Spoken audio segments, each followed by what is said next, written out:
ॾही तक़रीबन हर घर में इस्तेमाल थींदड़ अहिड़ी खुराक आहे जेका बुख घटाइण लाइ तकड़ी ऐं सवली हूंदी आहे। उनखे मुख़्तलिफ़ खाधनि में इस्तेमाल कयो वञे थो। उन जा सिहत लाइ बि केतिरा फ़ाइदा आहिनि, पर अॼु असां ॾही न पर उन जे पाणीअ जे फ़ाइदनि बाबति ॿुधाईंदासीं, जंहिंजो आम तौर ते इस्तेमाल करण बदिरां हारे ज़ियान कयो वेंदो आहे। ॾहीअ खे जेकॾहिं कुझु वक़्त लाइ रखी छॾिजे त इहा पाणी छॾींदी आहे। कुझु घरनि में इन पाणीअ खे कढ़ी ठाहिण लाइ इस्तेमाल कयो वञे थो, जॾहिं त अक्सर माण्हू तोड़े दुकानदार इहो पाणी हारे छॾींदा आहिनि, पर इन पाणीअ मां बि तमामु बहितरीन फ़ाइदा माणे सघजनि था।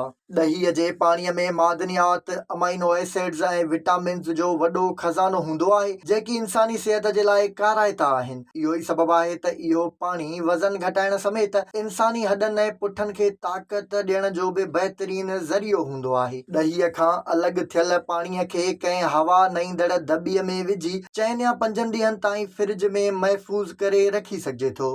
जेकॾहिं तव्हां चाहियो था त तव्हांजी मानी तकड़ी थधी ऐं सख़्तु थियण बदिरां घणे वक़्त ताईं नरम ऐं ताज़ी रहे, त मानी पचाइण खां अॻु अटे खे आम पाणीअ बदिरां इन ॾहीअ जे पाणीअ सां ॻोहियो, जंहिंखां पोइ पचायल मानी घणो वक़्तु ताज़ी ऐं नरम रहंदी। इन पाणीअ जे करे मानीअ जा फ़ाइदा बि वधी वेंदा आहिनि। मुख़्तलिफ़ मेवनि में जॾहिं पाणीअ जो इस्तेमालु थींदो आहे त उन्हनि जो ज़ाइको घटिजी वेंदो आहे, पर उन जी जाइ ते जेकॾहिं मेवनि खे ॾहीअ जे पाणीअ में रखिजे त उन्हनि जा फ़ाइदा ऐं ज़ाइको वधी वेंदो आहे। केक ऐं ॿियनि बेकिंग वारियुनि शयुनि जे इस्तेमाल लाइ बि जेकॾहिं ॾहीअ जे पाणीअ जो इस्तेमालु कजे त इन सां न रुॻो बेकिंग जो अमल बहितरीन, पर उन जो ज़ाइको बि तमामु वणंदड़ थी वञे थो। सियारे जी मौसम में थधि खां बचण लाइ मुर्गी ऐं कॉर्न सूप जो इस्तेमाल बि वधी वेंदो आहे, जंहिंखे ठाहिण जा मुख़्तलिफ़ तरीक़ा आहिनि, पर जेकॾहिं इन सूप में ॾहीअ जो पाणी विझिजे त इहो न रुॻो थधि सां मुक़ाबिलो करण लाइ जिस्म खे ताक़त ॾिए थो, पर सूप जो ज़ाइको बि तमामु वणंदड़ थी पवंदो आहे।